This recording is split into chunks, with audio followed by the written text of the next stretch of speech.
నమస్తే అండి భాస్కర్ గారు, ఖమ్మం నుంచి చెప్పండి. ముందుగా మీకు చాలా కృతజ్ఞతలు సార్. యా ఎందుకంటే రాష్ట్రంలో చాలా కీలకమైన విషయాన్ని మీరు అనేక రోజులుగా ఇతర రాజకీయ అంశాలు పక్కన పెట్టి చాలా గొప్పగా డిబేట్ చేస్తున్నారు. ముఖ్యమైన అందరినీ కూడా దీంట్లో తీసుకొస్తున్నారు. మీకు కృతజ్ఞతలు. నాది భద్రాద్రి కొత్తగూడెం జిల్లా మనుగూరు వాస్తుంది సార్. నేను హైదరాబాద్ లో ఉంటున్నా.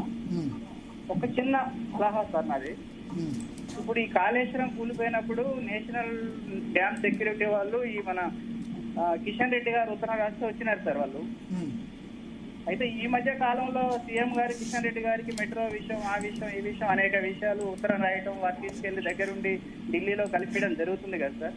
ఇంత పెద్ద సమస్య మీద ముఖ్యమంత్రి గారు కిషన్ రెడ్డి గారికి ఒక లేఖ రాస్తే వారే ఇరిగేషన్ మంత్రి దగ్గరికి, నేషనల్ డ్యామ్ సెక్యూరిటీ వాళ్ళ దగ్గరికి తీసుకెళ్లి త్వరగా పంపించే అవకాశం ఉంటది కదా. అసలు ఆ రకమైన ప్రయత్నం తెలంగాణ ప్రభుత్వం చేయకపోవడం కొద్దిగా ఇబ్బందికరంగానే అనిపిస్తుంది సార్. అంటే ఇంట్రెస్ట్ లేనట్టుగా అనిపిస్తుంది. ఒకసారి దీని మీద దయచేసి మీరు కొంచెం డిబేట్ చేయాలని రిక్వెస్ట్ సార్. ఎందుకంటే కిషన్ రెడ్డి గారు లేఖ రాసిన తర్వాతే వాళ్ళు వచ్చారు, ఎన్డీఏఎస్కే వాళ్ళు. ఆ తర్వాతే వాళ్ళు రిపోర్ట్ ఇచ్చారు. ఇప్పుడు కిషన్ రెడ్డి గారు మన తెలంగాణ నుంచి మంత్రిగా ఉన్నారు.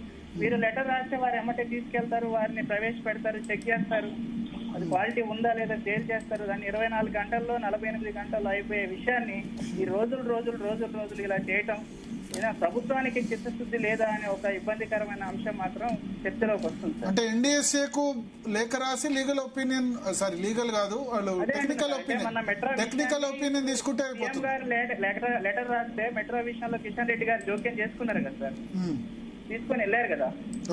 అట్నే ఇప్పుడు ఈ ఎన్డీఎస్కే విషయాన్ని కూడా సీఎం గారు దీని మీద మాకు ప్రజల నుంచి ఒత్తిడి ఉంది, మీకు ఏదన్నా రిపోర్టు దీని మీద క్లారిటీ ఇప్పించని అడిగితే తెలంగాణ బిడ్డగా ఉండి కిషన్ రెడ్డి గారు ఎన్డీఎస్కే దగ్గరికో ఇరిగేషన్ మినిస్టర్ దగ్గరకో తీసుకుని వెళ్ళి ఎక్స్పర్ట్స్ ని ఇక్కడికి పంపించి 24 గంటల్లోనూ 48 గంటల్లోనూ ఇక్కడికి పంపుతారు కదా సార్. పంపితే వాళ్ళు ఏదో ఒక రిపోర్ట్ ఇస్తే ప్రజల క్లారిటీ వచ్చేస్తుంది కదా. సరే, ఎన్డీఎస్ఏ మన దగ్గర కూడా చాలా మంది ఉన్నారు ఇంజనీర్స్ ఉన్నారు. ఈ ఇంజనీర్స్ ఒపీనియన్ ని మన తెలంగాణ ప్రభుత్వం తీసుకోవట్లేదు. యాక్చువల్ గా నిన్న రిటైర్డ్ ఇంజనీర్స్ రాశారు, అయినా ఇవాళ సీఎం గారు దాన్ని యాక్సెప్ట్ చేయలేదు. సరే, ఎన్డీఎస్ఏ ఫైనల్ అనుకుందాం సార్. ఎన్డీఎస్ఏ గురించి ఇప్పుడు సీఎం గారు ఒక లేఖ రాస్తే కిషన్ రెడ్డి గారు ఎమ్మటే తీసుకుని వెళ్తారు కదా సార్. వారే పూర్వం ఎన్డీఎస్ఏని రాష్ట్రంలోకి రప్పించారు, తీసుకొని వెళ్ళి సమస్య పరిష్కారం చేస్తారు కదా. వారు కూడా తెలంగాణ బిడ్డే కదా.